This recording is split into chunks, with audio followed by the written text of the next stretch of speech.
Hello everyone, welcome back to another episode of The Binding of Isaac. This time I'm gonna go and lose a lot on Judas because I think it's quite a hard character if you don't get a HP upgrade early on. But if you do, he becomes quite of a easy character overall, I think. Because the more...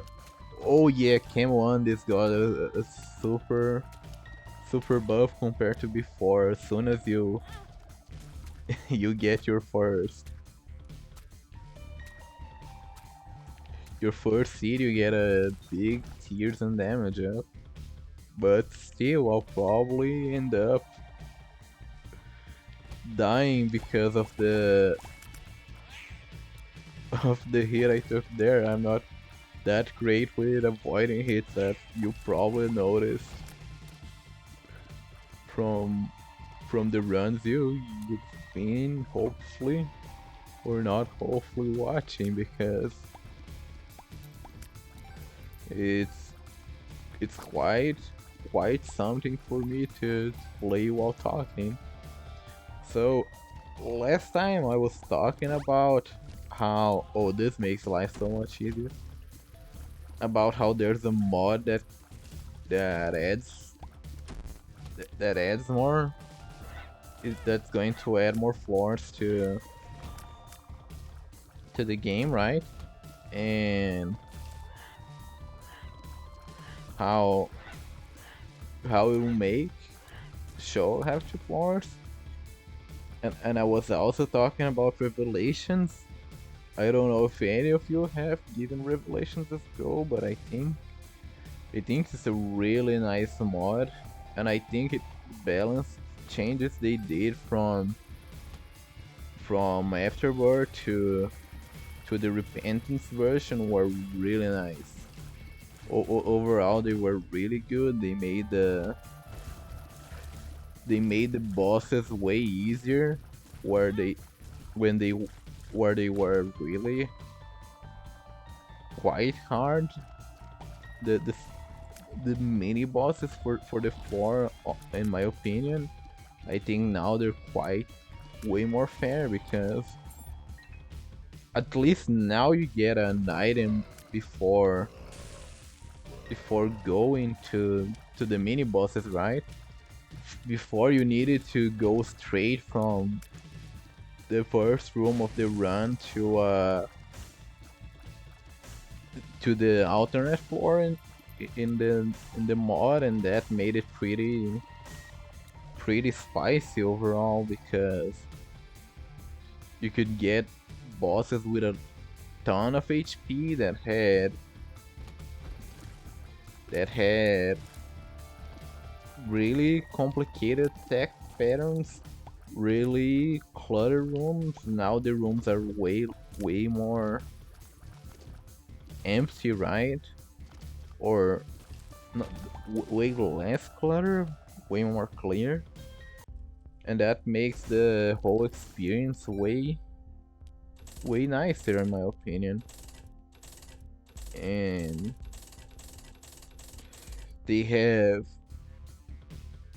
uh, new bosses, new mini bosses, whole new floor, a lot of enemies. They have mechanics where you take curses that make the game more difficult, but you can trade them for items or stats at the end of the floor. And then you can also get mini bosses that are not like, how you can get Sin and Rat and the seven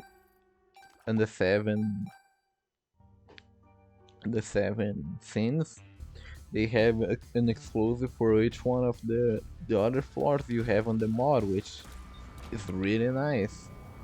It's a lot of thought placed into their mod, so it's one of the big content mods that we have right now, besides for uh Fiend Folio, which is another one of them. You have Fiendfolio, you have Retribution, and maybe Revelations. I don't know how much people like that one. I don't see. No, sorry, maybe Deliverance. I think I don't see how much people like it. I haven't seen a lot of people talking about it, but it is a mod that exists and it adds a lot of items, some enemies. It adds a really nasty curse that I really dislike. Not a curse. It has a really nasty pill that I dislike because it's hematemesis, but for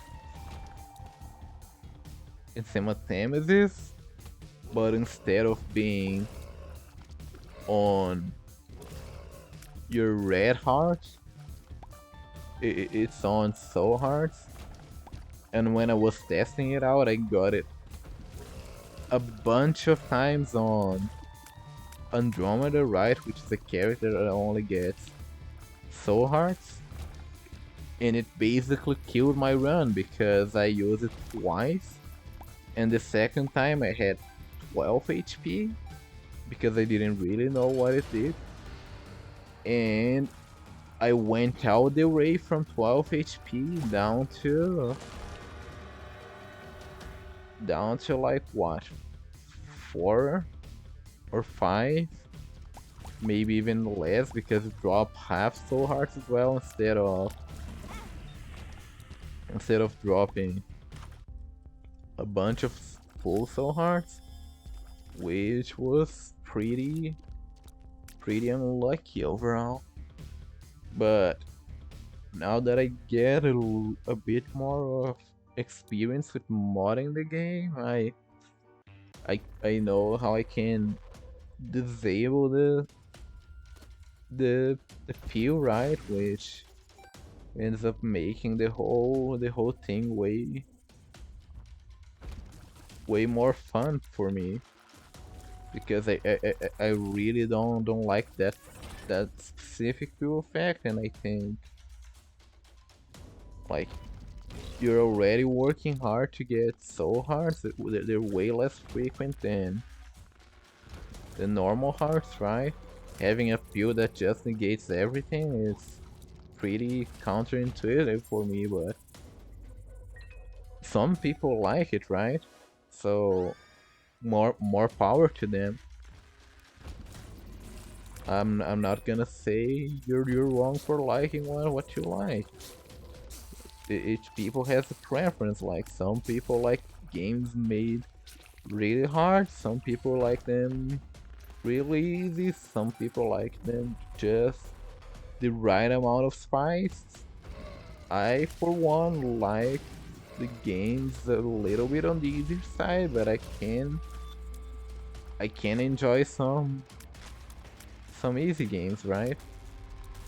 Every once in a while I can also enjoy some hard games. Uh, I've been playing a game that's really nice recently. It's named Card Shark. You on this game you play as a mute who keeps learning how to cheat on card games, and overall it's a really nice it's a really nice game. You get a lot of different methods to cheat. The game's really well designed. It looks really good because from the visuals it has a lot of effort put into the animations. Whenever you go to sit into the table, whenever you're cheating, the whole game feels it just hits that spot for me, right, where you really enjoy everything about a game. It, but the game is quite hard for me as well, because you have to balance a lot of cheats, right? When you're cheating people, you have to take you have to know the different ways to cheat. You have to take into consideration losing as well, because people get suspicious of you. You can even die on the game, which is something a lot of games like this don't do, because the game based on early friends, and if you cheated games on early friends, the chance of dying was pretty high. And that's just how life goes, you know? But overall, I think it's a really nice game. I'm really enjoying it, even though I don't play a lot of it at once. I usually play 1 of 2 rounds, but it's quite a fun experience. It's it's a game I would recommend people who hear about it and think it sounds cool, and I recommend giving it a try, because it's something you don't see that often, you know, a game where you're cheating on it. It's a game where if you to win you have to cheat. It's There are some other games like that, right? But it's not something you see every day. And overall, I think it's a really fun experience. Another game I've been giving a try recently. It's named Noira. It's a roguelike, just like Isaac, where instead of having different currencies, right? You get different. You you don't get currencies. You don't get bombs. You basically get a lot of enemies one after the other, and then you get upgrades with your HP. You you spend the HP you didn't take damage with to get upgrades. You can spend both the HP and the heart containers, right? But the more enemies you kill, the more the more HP you can get back, and that makes the whole game balance really special. And right now it's on update 1.0, I think, but they're doing a beta for update 2.0 because of how much stuff they added to the game. I haven't looked into it, but it looks like it has been a lot, you know, and I think that's pretty cool.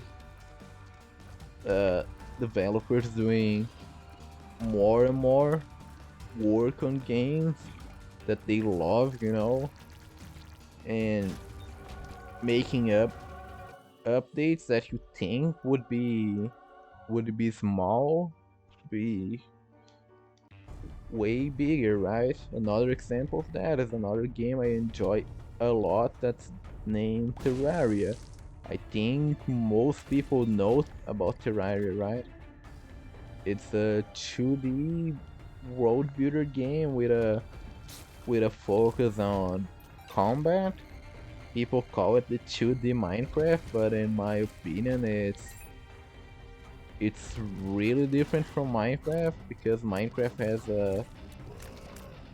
has a really big focus on building your world and exploring, and Terraria is way more combat oriented.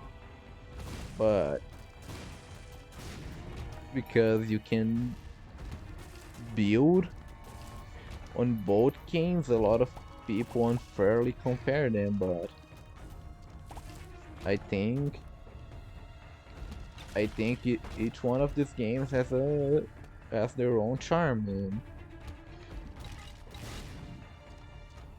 the amount of times the Terraria devs have said this is the last update is so big that I just I just can see how much they love their game, you know, because I think they've said that this is the last update at least 8 times now, and that's a lot of times to be saying you're never updating your game again, and it's not something a lot of developers do, as in keep releasing more content for the community on a game that's so old. Like if you take a look at Terraria, right?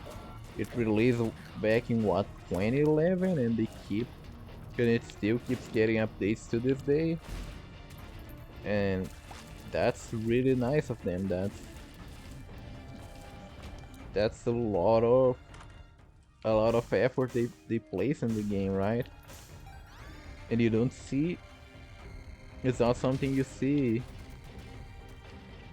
happen that often, where people keep working again and again on the same game, because you don't get especially without releasing new updates, right? You don't get more money. I mean, without releasing DLCs, you don't get money from old players if you don't release new DLCs. But then other games, right, like Don't Starve Together is the money maker of Clay, not only because of the new characters they keep releasing, but because of the new costumes, but because you can get the characters by just playing the game. You don't need to spend money. I also think it's a pretty nice game. I've been kinda really hyped about it in the past as well, but it's quite the game. It's another survival game, but this one has a big focus on. It has a big focus on just on the survival part. You have to constantly take care of your heat, your hunger.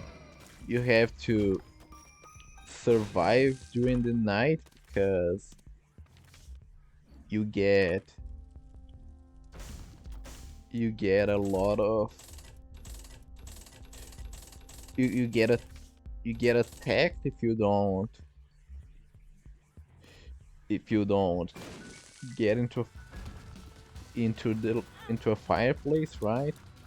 You also get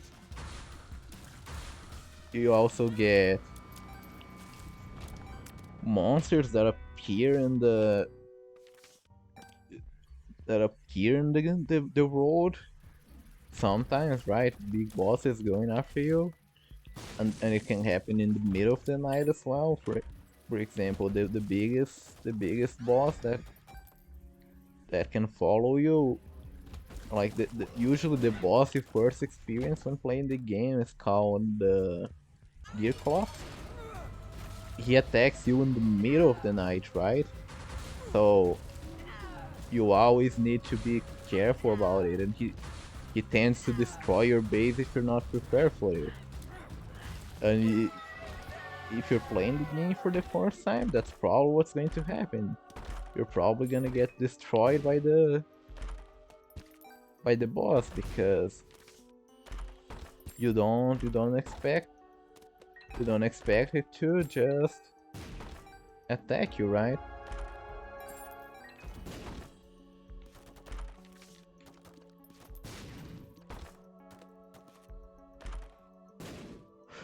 Oh, you don't get you don't get to kill angels until after you unlock Mega Satan from the looks of it, and that's quite that's quite something. I unlocked Pilgrim's Feather from using the sacrifice room, but I got it from doing the sacrifice room with Azazel, right? So I unlocked I unlocked a trinket that has no use currently, which is quite something. I didn't expect this to happen. I shows how long I haven't been playing Isaac for, like, the early game, right? I've just grown used to always having the always having everything locked by default, and that's not how it goes as well. But as I said on the beginning of the game, the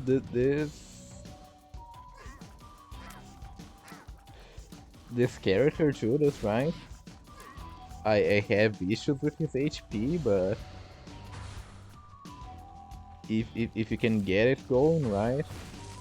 He's quite quite an easy character because of how much damage he ends up doing. Like, I'm getting up to 70 damage, right? Which is a lot of damage compared compared to what you usually end up the game with. And I'm getting hit again and again because I'm not paying a lot of attention, but like, look at that. That boss just got destroyed. And if I manage to not die, to keep, especially to keep my eternal heart going, will probably be pretty sad for beating the game again, right? For beating Water.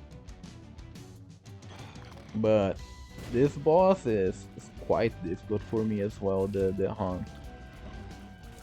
I think I might end up. Oh, oh, he. There was a red hook that the boss ended up killing himself, which is not something you see every day. Okay, so let's see how this goes. I think I'm pretty close to. Oh, well, there goes my Eternal Heart. It got hit by a Boney, and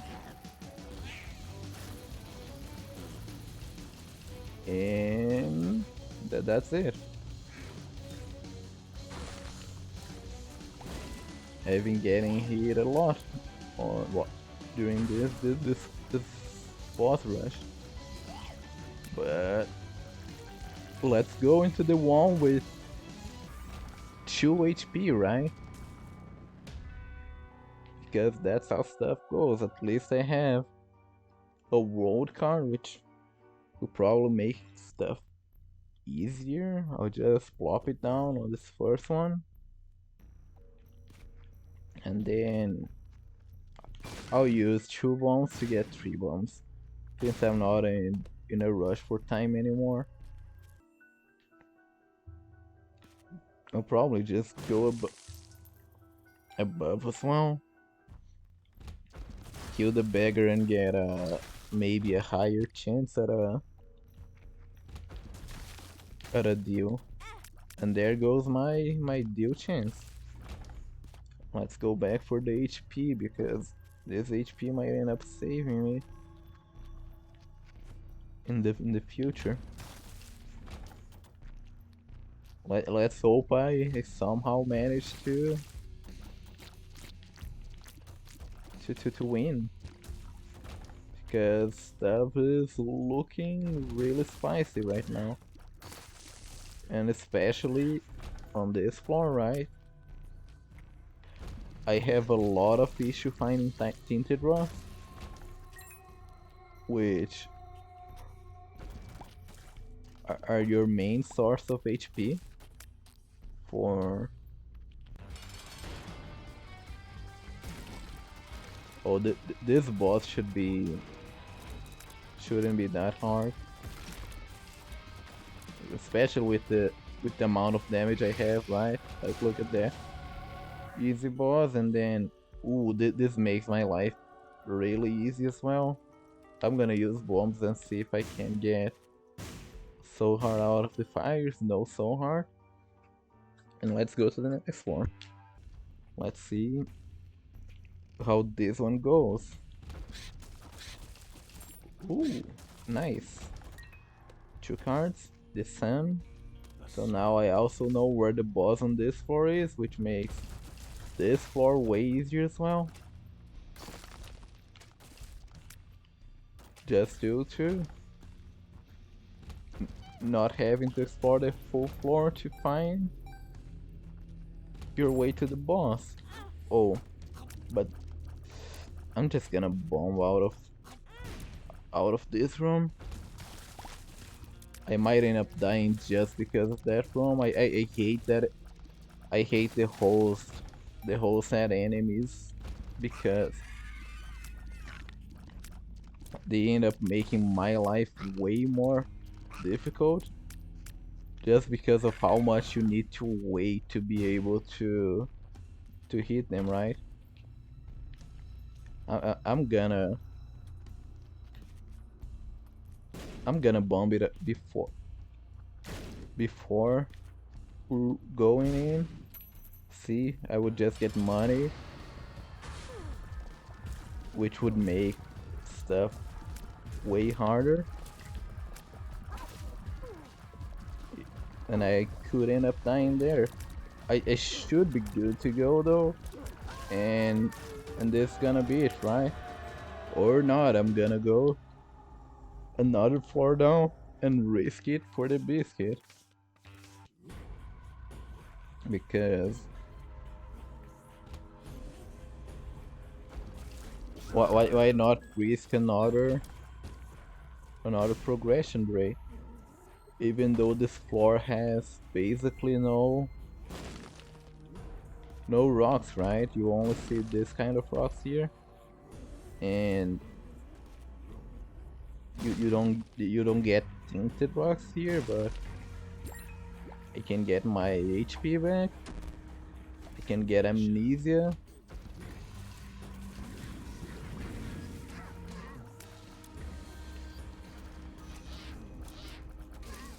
Because I totally remember that I took that fuel before, right? I probably didn't even take it before. It could have been on another run. Oh, I didn't realize there are also scrolls on this floor. I totally forgot about that. I'm gonna bomb them just in case I can get a black heart, you know? Or an Empress card, that's also pretty good. I've never seen that room as well. That's a new layout for me. Oh, I'm totally taking the free HP up. I'm not. And there goes half of it again, right?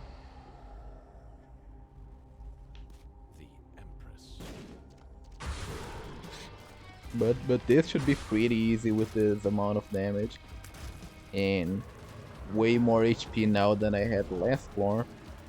Yeah, like look, the boss just getting destroyed. And this video has become just commentating on the run, which is what I was not trying to do, but it ended up going that way. So goodbye everyone. This was another episode, and I'll see y'all later.